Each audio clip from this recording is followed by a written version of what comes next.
Hey everybody, thanks for checking out the Comm Tools podcast. This is where we're going to talk about all things technical communication, and today's article is going to be the first in a series on the LavaCon conference, as well as a few other conferences like Writers UA and also the Social Media Success Summit. So if you've got interest in content marketing, content strategy, or technical communication, then you're in the right spot, and I hope you get a chance to check out some of those articles.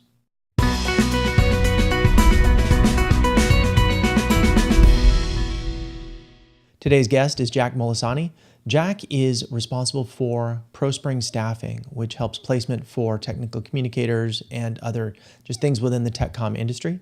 He also is quite well known for his LavaCon conference, along with some interesting places, including Hawaii and New Orleans. Jack always has a kind of a flair for great hotels and great food, and so his conferences are always exciting. Hope you get a chance to check that out. In fact, I've included a registration link to the LavaCon conference. I've got an affiliate relationship with him. So if you're going to go to LavaCon, go ahead and check out the special deal that we've got for LavaCon attendees. And if you're interested in that, please go ahead and use that registration link to sign up. So here's the interview that we did with Jack. Jack, thanks for joining us today. How's it going up in San Pedro, which is just slightly north of where I'm at right now? Actually, I'm in Jacksonville, Florida this week. Oh, look at that. Oh, your mom lives in Jacksonville, yes? Exactly. Yep. Aha. Yep. Well, thanks for joining us there as well. So it's a couple hours later than it is on the West Coast, huh? Right. Yeah, good deal. So we've got the LavaCon conference coming up in a couple of months. I'm sure the plans for that are starting to come together and keeping you pretty busy, huh? Oh, yeah. Yeah, we got some great surprises for this year, too. Excellent. Well, I know your hotel choices and your food choices are legendary within the TechComm conference circles, and I always really enjoy seeing you and everybody at LavaCon. So looking forward to that. Let's see, we got October 12th through 15th. Yes. Correct. There are pre-conference workshops on the 12th, and the conference itself is the 13th, 14th, 15th. Yeah, that's always why I write down. I tend to have those Adobe things going on the day before. So. Yeah. So tell me a little bit tell folks that might not be familiar, a little bit about the history of LavaCon and kind of the thought behind why you put the conference together. Sure. The story actually starts in 1998. The Society for Technical Communication used to have regions, and Region 7 was the Pacific Northwest and some countries in the Pacific Rim.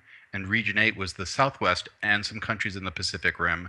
And at Leadership Day, somebody noticed that it's a shame that none of the people in the Pacific Rim countries get to go to their own regional conference.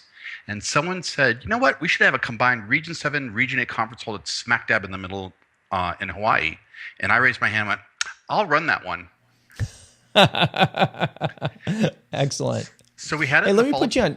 Let me stop you right there because I just noticed my speakers are on. I'm afraid I'm going to get feedback from that loop right there. So let me put at least a pair of earbuds in, and that will be obviously less feedback. Okay.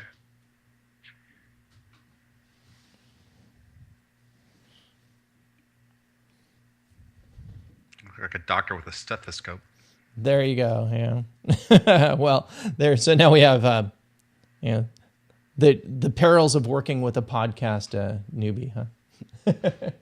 Yeah, there was an echo until you changed something, and the echo went away. So. Okay, perfect. Yeah, I think I turned the volume down a little bit first, and then I thought, it's not going to be helping to have that feedback loop there. So. Okay. Well, great. Thanks for we'll check the audio quality on that one, and thanks for the history lesson on LavaCon there. So that's how the conference started. What's been your focus for the conference itself, and how does it differ from, say, some of the other conferences that are out there in that community? Let me add a few more words to the Hawaii story. Sure. Our break-even point was about 140 people, 560 showed up, and everyone kept saying, I can't wait till next year. And I'm going, there is no next year. I can't wait till the next one. I went, maybe there's a niche here, but what would be the need? Because there's already the STC conference. Joe Walensky had Wind Writers, and I realized, at least at the STC conference, there were never enough sessions for us with a little gray in our temples. Right. How do you build a technical communication department? How do you manage projects? How do you estimate projects? And I said, okay, that's my niche. I'll do a conference on technical communication management. Mm-hmm. And we had our first event in Maui, and it was very successful until 2008. And then after the economy kind of crashed, there were people saying, there's no way my boss is going to send me to a conference in Hawaii. So I started holding the conference on the mainland. Again, fun cities, but on the mainland. All right? Yeah, I totally agree with that. I've noticed, well, I started with a company called Roundpeg in 2008, just months before the whole meltdown. And I think in a span of 2 or 3 years, we closed 5 classroom facilities, downsized all of our locations. And from that point, I've gone steadily, probably 10% or more a year of my work has gone from on-site and face-to-face to things like this that are just online. And then it just keeps going in that direction. So yeah, I mean, kudos for being able to hold a face-to-face event, period, outside your local neighborhood. Travel's definitely gone down. 2 thoughts on that. Mm-hmm. I've looked at doing virtual conferences, and we may add a virtual track this year. But so much of the benefit that you get out of conferences like mine is the networking. The networking, yeah. The audience participation, the learning from the mistakes of others so you don't make them yourself. Right. One of my favorite quotes that I learned over the years was from a book called Good to Great, where the authors discovered that company who made the jump from really good to great responded to market changes while staying true to their core values. Mm-hmm. And I've kind of tried to do that myself over the years. So even though the main core focus of LavaCon has always been on technical communication management, as new trends came up, we tried to keep up with the trends. So at one point, social media was new, so we added social media. And this time, one of the big foci are on content strategy from the viewpoint of, if you're just documenting, put the name in the name field, that job will or has been offshored. What we can do as content professionals is bring in our critical thinking skills, bring in our management skills, bring in all those things to show, where's my company go from here? How can I make that happen? Or where are we losing money? Let's see if we can save some costs there. Or where can we generate revenue using content? So this year's focus is on how do you not just create a content strategy, but then implement a content strategy that generates revenue and saves money. Because you could come up with the best strategy in the world, but if you can't get funded, it's not going to do anybody any good. Yeah, that's excellent. So that's what we're doing this year. Yeah, I know I can. That resonates what you were saying with both the content strategy, the implementation of it, the marketing of that content, all of those things. In fact, thank you for having me speak on social media at LavaCon a couple of years ago, and that's something I've continued to do both with the STC. I've got an online conference going with them, but then in regards to the content marketing itself and generating that revenue and that buzz. Not only do you and I have that relationship with LavaCon, where I'm going to try and help you promote and get those folks in from my community, but also there's an entire industry of social media marketing, content marketing, and there's some great folks that do fully online conferences that would give you a great model. And you and I will talk about some of those. And one in particular is that the Social Media Success Summit, which is an amazing, pretty low cost virtual event. Mm-hmm. That I've got a relationship with too. Yeah. I heard a new term this week, edu marketing. What's not enough just to put out content, you're actually educating the user or the consumer, I should say. Yeah. Now, one other facet to this conference business, part of my job is looking into the future, into my crystal ball, and going, what are people going to need to know a year from now, 2 years from now? Right. That they would go to a conference to learn.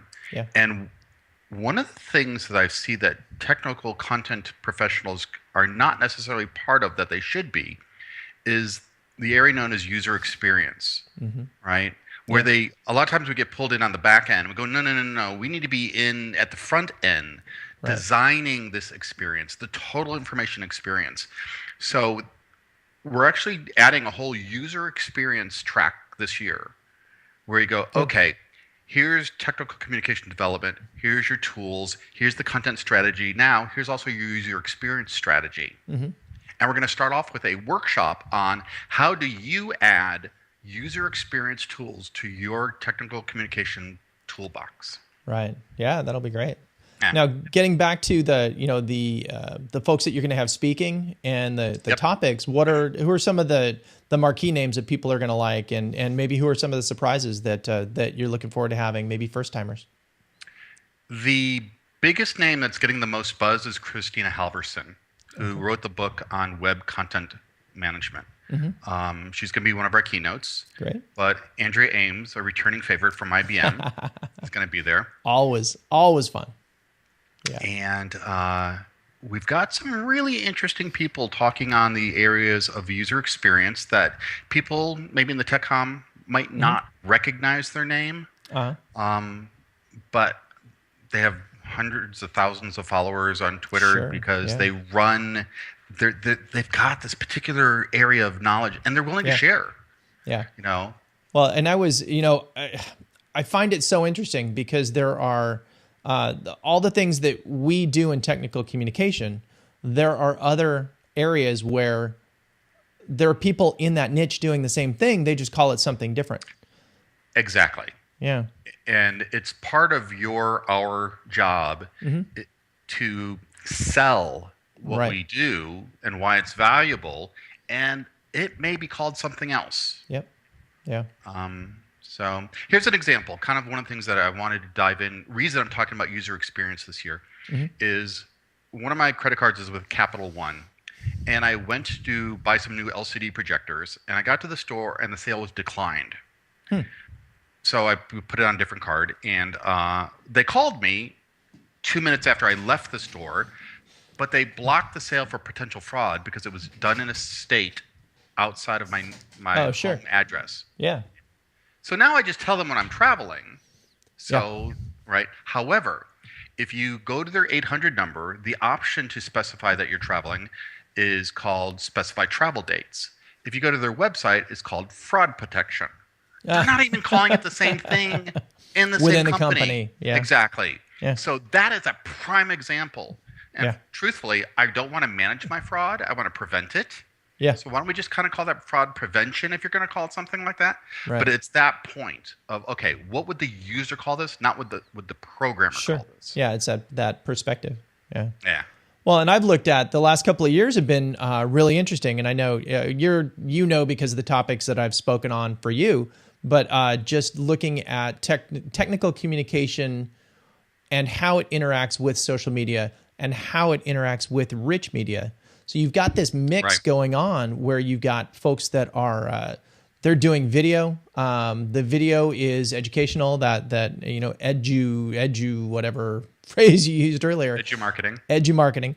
And then all of that stuff starts to go back to those affiliate links and that way that I can produce content for you. I can educate you. If you choose to do things the way that I do them, here's a chance for you to make it easier for me to produce more content. And so it's, exactly. It just keeps, it kind of, not self-corrects, but it self-propels. The better you do this, the more people are appreciative and you're able to give that content in a way that allows you to go to online, or I should say live conference events like this. Yeah. I love that you just mentioned video. Because traditionally when we think content, we think writing. Correct. And just yesterday, they announced that YouTube is now the second most popular search engine behind Google. Yep. Interesting. Yeah, I think that's actually been true for a while. But it's huge, and that's a lot of my content has been going. In fact, I had a series that I'm doing for SDC, put a video up today on, there's two of them I'm doing. One is using video for TechCom, and then the other is branding via social marketing. Yep. So, and it's to the point where when you tell somebody what you do, the first thing you do is just like breathe a big sigh because it's going to be a long conversation. Right. But they're all related. It's all communication, whether it's for the technical industry, whether it's using your smartphone, or whether it's something that you've got on camera.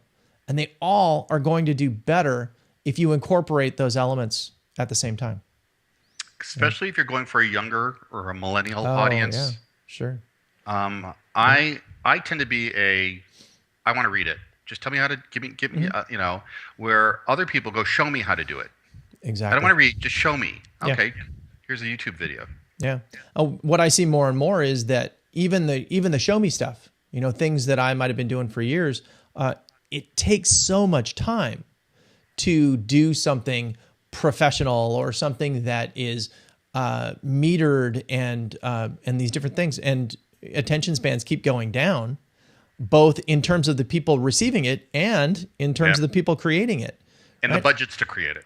Right. Yeah. I don't have time to put 8 hours, 10 hours into something. I want to be able to hit record, get it down, and get it out. It's that you get to the 70, 80% effectiveness level and do it more or less in real time. I remember a project we did. We were doing a maintenance manual on a LCD projector, and this company had a spring-loaded cover. And if you didn't keep your thumb over the spring when you unscrewed it, it would go spring across the room. And trying to describe that with words was just, now we just go to video going. Or now, to prevent sproing. Yeah. Swing. Swing. Too funny. Yeah. So, yeah, there's things you can do with video that's just like that these days. Yeah. Yeah. And something like this, the video that we're doing here, we'll have this up on YouTube. It's going to be a podcast because that's where we're going with the TechCom Tools podcast. And then it'll also be a blog post. And that gives us a way to put in some of the things that we're talking about, some of the links that we're discussing for your conference, for different products and things like that. Put that all in a place where people can locate it instead of madly scrambling around to write notes, and it could create 2, 3, 4 pieces of content for you, which all reach a different audience and resonate in a different way. Right. Yeah. Now, what's interesting, there's a parallel with that to the live in-person conference, where I'm really kind of positioning LavaCon. It's not a conference where people sit there and talk at you. It's a gathering place. Sure. It's a gathering place for content strategists and user experience designers and content professionals, because it's really about the synergy of crowdsourcing and how learning out what other people are doing. And has anybody had this problem? Well, yeah, we had that problem. Well, how did you solve it? And you don't always get that in a video, either streaming or even if it's interactive. Yeah. But we just looked at the hit report of LavaCon, and I think when I looked at it this morning, 2 of the last 10 hits were in the US and the other 10 were out in other countries. So I'm going, wow, what about those other millions of people who might want to go, who can't attend? Yeah. Let's offer that virtual track. If you want to go in for that face-to-face experience, you can do that. Yeah. If you need to stay home because you're on a deadline and maybe stream one of the sessions, at least the audio and slides, you can do that too. So we're trying to keep up with the times as well. Practice what we preach. Yeah. And you can make it somewhat interactive. I think that from everything that I heard, the STC Summit had phenomenal success this year with their virtual track. Yep. Only a few sessions, Yeah. So we're going to replicate that. So I'm going to do 2 things. Perfect. I'm going to use my social media. Yep. We're going to post a survey and say, okay, of each time slot, which one of those do you want to be virtual? Oh, cool. And then we'll put all those in the same room, and those are the one we're going to stream. Right. That'll be great. Yeah. Looking forward to it. Very cool. Good. Well, what else you got going on? It's so we've got ProSpring. How's everything going with ProSpring? Really well. Anecdotally, I see the economy definitely doing better. Good. Yeah. Not only do I have more jobs to fill, I have jobs that I have trouble finding candidates for. I do. Well, You reached out to me a few months ago on one of those. So yeah. I just got one today in Chicago. I need somebody in Chicago. But yeah, so that's good too. Good. Well, I'm glad to hear about that. Just to wrap up, any thoughts or things that you'd like to promote? I know you've got, we haven't mentioned your book. So how's the captain of my career? Yeah. Talk to me about that a little bit.